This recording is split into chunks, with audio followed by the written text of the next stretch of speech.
Les E1, la catégorie la plus disputée, la plus indécise cette saison. 5 pilotes peuvent l'emporter et avantage en début de journée à Julien Gauthier et Jérémy Joly. Le pilote officiel TM prend les commandes de la course assez rapidement, suivi par le vice-champion du monde junior. Il lui reste 2 spéciales à boucler lorsque le sort s'en mêle. Un problème rarissime le prive de frein arrière, son avance fond, il termine 4e, forcément amer.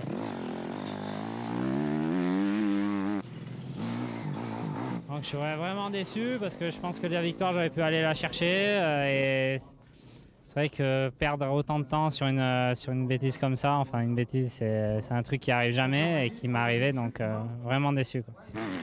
Jérémy Joly aussi finit par craquer au guidon de sa Honda. Trop de petites erreurs, il rétrograde et termine 3e. La très mauvaise nouvelle du jour est pour Marc Germain. Le leader du championnat chute lourdement dans la SP6. Clavicule luxée, 3 ligaments arrachés, il repart, mais termine en souffrant 7e. Reste 2 pilotes, Fabien Planet et un peu dans le dur en ce moment, mais il fait une journée propre jusqu'à la dernière spéciale. Il y perd 10 secondes et la victoire. Rodrigue Tin le devance finalement de 2 centièmes. Courageux Rodrigue Tin, avec 2 côtes cassées, il venait limiter les dégâts. Il repart avec les 25 points de la victoire, sa toute première sur le France. J'étais un peu nerveux ce matin parce que j'avais pas repéré du tout. On m'avait dit que c'était un peu piégeux à cause des cailloux.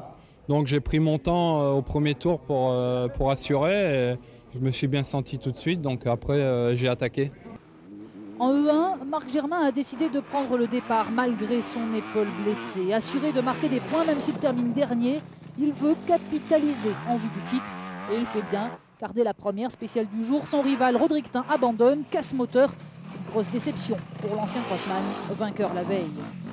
Marc Germain en retrait, l'animation est assurée comme la veille par Jérémy Joly et Julien Gauthier. Le pilote Honda prend dès la première spéciale du jour la tête. Désormais, il doit tenir. Moins expérimenté qu'un vétéran bien rodé comme Gauthier, Gigi tient le coup. Une petite frayeur toutefois, il tombe à 2 reprises dans la dernière spéciale du jour. Mais Gauthier fait la même erreur, un partout, balle au centre. Et une première victoire en élite pour Jérémy. Le jeune, il veut montrer qu'il est là. Et puis hier, premier podium. Mais aujourd'hui, dans la première spéciale, je me suis dit qu'il ne fallait pas que je laisse passer ma chance. Et j'ai pris la tête dès la première jusqu'à la dernière. J'ai rien lâché, j'ai pas craqué. J'ai fait quelques petites erreurs à la fin, mais c'était long. Donc, Gauthier 2, donc, Planet 3e, un rythme bien loin de son très bon début de saison, mais les sensations commencent à revenir et le trèfle lozérien pourrait bien lui redonner un second souffle. Le nouveau leader s'appelle Fabien Planet, le plus régulier depuis le début de la saison, mais c'est très serré, seulement 13 points entre le premier et le 5e.